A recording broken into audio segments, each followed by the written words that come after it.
this colt's now very, very spooky. He's got more fans than the Pink Power Ranger, Hanseatic. What's a pink Power Ranger? You never watched Power Rangers when you were a kid. The Pink Power Ranger, Kimberly. So Hanseatic's now Kimberly. My niece is over there on his computer. I'm now concerned. G'day, welcome to the deep dive. We're going to look at Moonee Valley. We had the Australia Stakes, Group 2 Sprint, which is run a Group 1 time, Peter, thanks to puntingform.com.au. We'll have a look at that. We'll also quickly touch on the 2-year-old race because there was an impressive and heavily backed winner there in race 2 for Godolphin and D Lane. And then we're going to look at the Blue Diamond preludes or previews, whichever they are. Previews from Caulfield on Saturday. And we'll look at what that means moving forward for the 2-year-olds and the Blue Diamond futures markets. Peter. It was a big weekend, wasn't it? It's a large weekend. Yep. It was an interesting night there on Moonee Valley, at Moonee Valley on Friday night. Yep. Now, this 2-year-old went off. Went off sharply. It was $13 when Nick Noonan sent us a trial horse. A lot of smarts started to back it.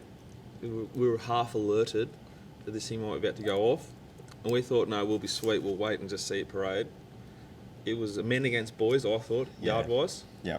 We found it, we backed it, but we didn't get near the big odds that Nick Noonan got. The time, though, Peter. Yep. Can this horse compete at all? Quinta.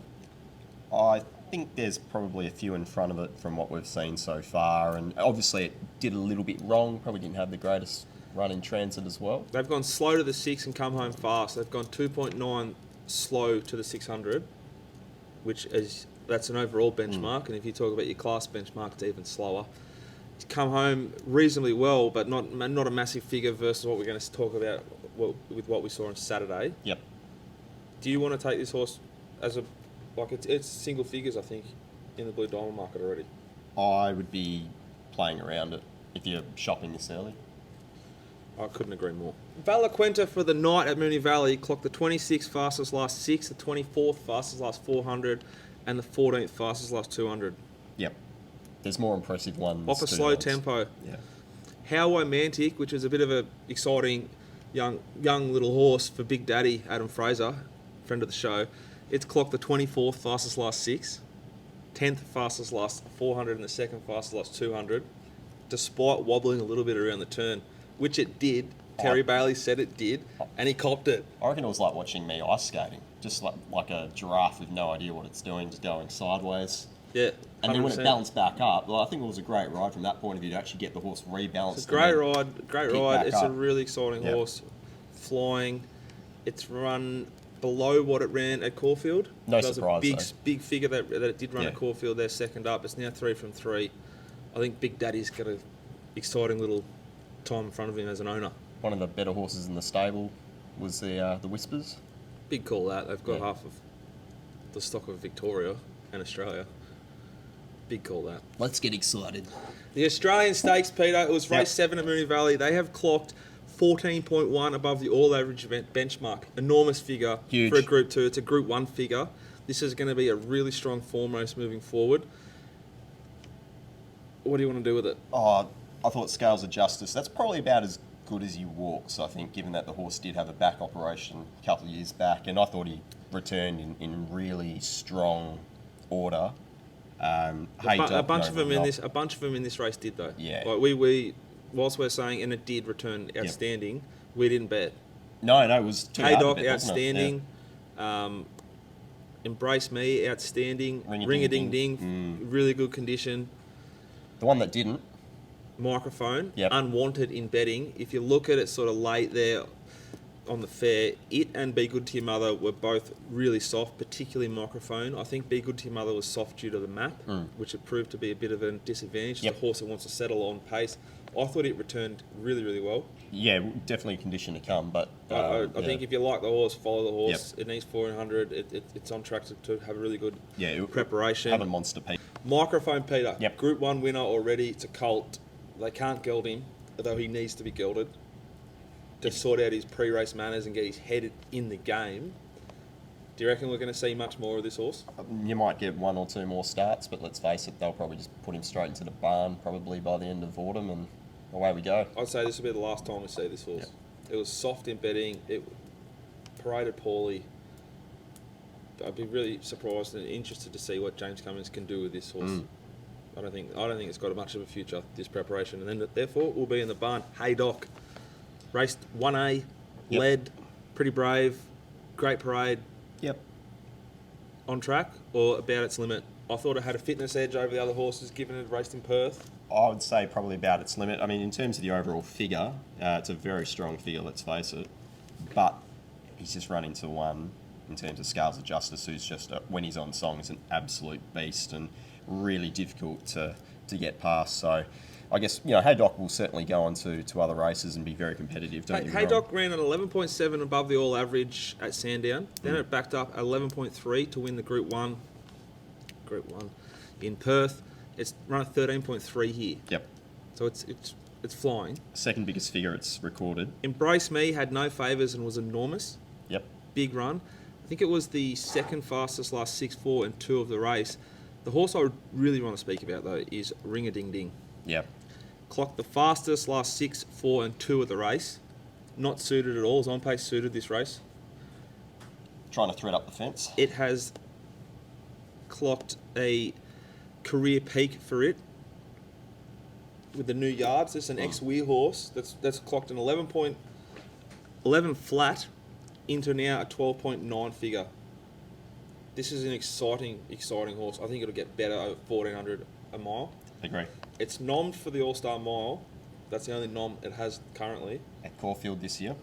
I'm praying to God, Allah, Buddha, Jesus, Harry Potter, Zeus and Odin that it doesn't go to CF4 because we're on Alabama Express. If it does, I think it'd be really, really hard to beat. We'll wait and Scales see. of Justice will be obviously hard to beat, but it'll be real pointy end of the market. Yep. You're probably going to get better come jump than whatever they're offering now. I think it's about $4. Ring-a-ding-ding wasn't even in the market this morning, so I had a little look. Not there. I think this horse is flying and in for a really, really exciting preparation. Let's head to Caulfield, Peter. Blue Diamond previews. Colts and Geldings and the fillies. Now, 2 races. The fillies have gone faster than the Colts and Geldings. Yes. Is that any surprise? Oh, how would you know what they're going to do? They always walk and then they sprint. It's very hard to figure out what they want to do.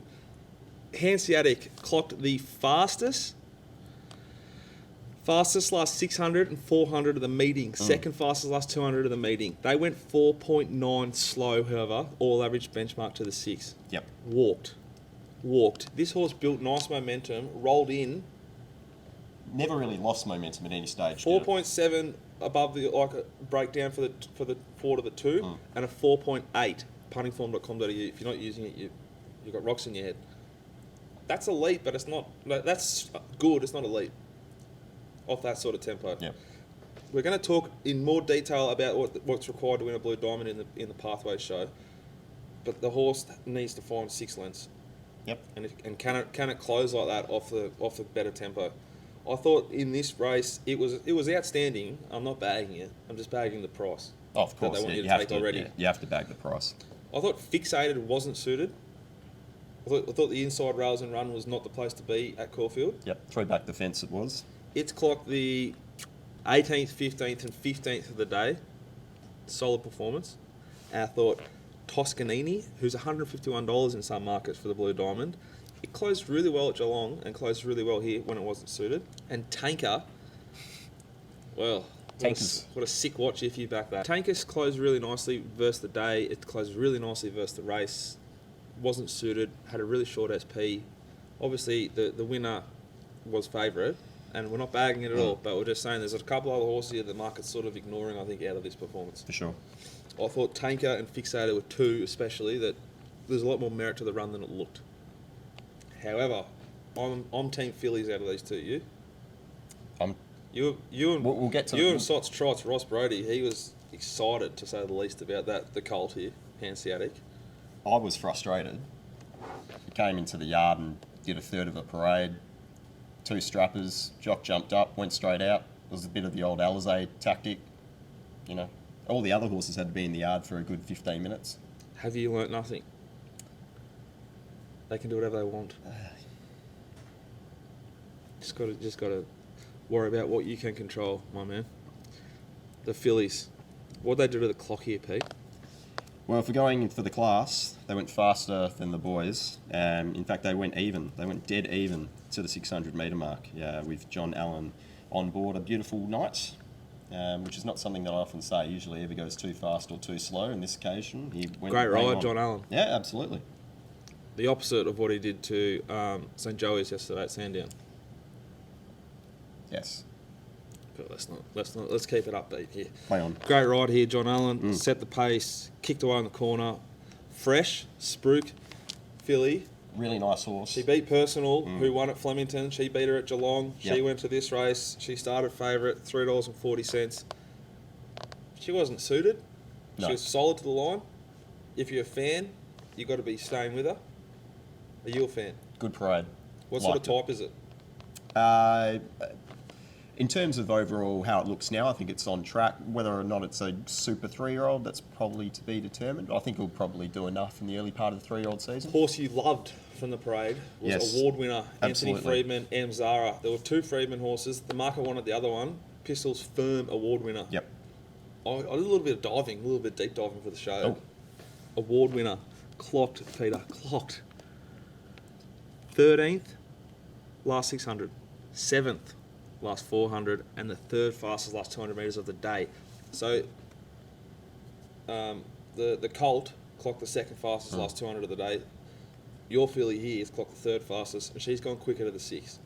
In my opinion, there's a lot more merit in this performance. Really, really nice type. Want to follow this horse wherever it goes. Full stop. But we're not sure it's going to Blue Diamond, isn't it? Probably. Unstoppable. How to parade. Unstoppable. Look, it wasn't one that necessarily I jumped straight into. It was a bit toey on the day. Got a little bit carried away. I mean, look, it's fair enough that they are 2-year-olds. But at the same time, thought it had a bit of improvement to go. But clearly wasn't suited the way the race panned out. Given it was an on-pace suited race, the winner sat 1A lead. Fresh sat a pair back, 3 wide with cover. This horse was last, rails and run, and it's clocked the 6th fastest last 600, 4th fastest last 400, and fastest last 200 of the day. Surely this horse has to be right there, right around the mark for the Blue Diamond at the moment. Have you got a price? $51. If you're lucky enough to be able to get on with the plastics. As we said last week, it's a little bit of a military operation, but we might have executed one this morning. Very good. I think that Award Winner and Unstoppable are the 2 horses that are some value in the early markets for the 2-year-old race, which we'll get to in the Pathways show. Anything else you want to take from this meeting? Look, I thought there was some interesting races in terms. I thought race 5 was also quite an entertaining race, quite a good betting race as well. Zero Doubt was really unwanted for the most part, or there wasn't as much money as say there was for Wilmot Pass in particular. He almost covered more ground than the early settlers too. Yeah. He was rails and run. Then all he looked to find a way into the better part of the straight, didn't get it. Then he went back to the fence and just pushed it through Ollie style. It's a pretty big ride, pretty big performance. Yeah, I thought that was just a nice race going forward as well. They're coming off an even tempo, overall solid figures throughout. I think there's a few horses coming out of this race that will then go on and improve. I think if you still like Rock Profit as well, that horse will eventually I was going to find keep a that good up race. my sleeve, Peter, but I thought Rock Profit was the horse to take out of this race and one of the horses to take out of the meeting. We may as well give a couple away. I think Rock Profit you can follow. Yep. Unstoppable, award winner. Tanker, Fixated,